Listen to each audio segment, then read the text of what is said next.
తండ్రి పేరుతో కేటీఆర్కు నౌకరీ దొరికింది, లేకపోతే ఆయన తెలంగాణలో చాప్రేస్ కూడా కాలేడు. అయితే ఇక్కడ ఏంటంటే రేవంత్ రెడ్డి గారు మీరు ఏకధాటిగా 10 సంవత్సరాలుగా పోరాడుకుంటూ అధికారంలోకి వచ్చారు. మీరు సూపర్ తోపర్ ఎక్సలెంట్ అనుకో, నేను ఒప్పుకుంటే దాన్ని ఒప్పుకోను. ఎందుకంటే తెలంగాణ రాష్ట్రంలో ఎదగనంత గ్రేట్గా మీరు ఎదిగారు. మరి ఎదిగేం చేస్తున్నారు?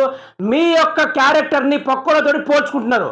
నేను అలా కాదు, నేను ఇలా కాదు, ఆయన అట్లా కాదు, ఈయన ఇట్లా కాదు అనుకుంటా పోల్చుకుంటా బతుకుతున్నావు రేవంత్ రెడ్డి, పోల్చుకుంటా బతుకుతున్నావు. తెలంగాణ రాష్ట్ర ప్రజల్ని బాగుపెట్టడానికి మాట్లాడు, తెలంగాణ రాష్ట్ర ప్రజల్ని ఏ విధంగా అభివృద్ధి చేయాలో దాని గురించి మాట్లాడు. కానీ కేసీఆర్ అలా చేసిండు, కేటీఆర్ ఇలా చేసిండు, నరేంద్ర మోడీ దగ్గర అట్లా సుపారీ తీసుకున్నాడు, నేను చేరాలనుకుంటే 2015లోనే మంత్రి హోదా తీసుకునేవాడిని, మరి ఈ రోజు ఎందుకు ఖాళీగా కూర్చున్నాను ఇలా అనుకుంటే మాటలు మాట్లాడితే ఎవరు వినుకుంటా కూర్చోలేరు. రేవంత్ రెడ్డి మీరు ప్రజల్ని పట్టించుకుంటే ప్రజలు మిమ్మల్ని నెత్తి మీద వేసుకొని ఊరేగుతారు.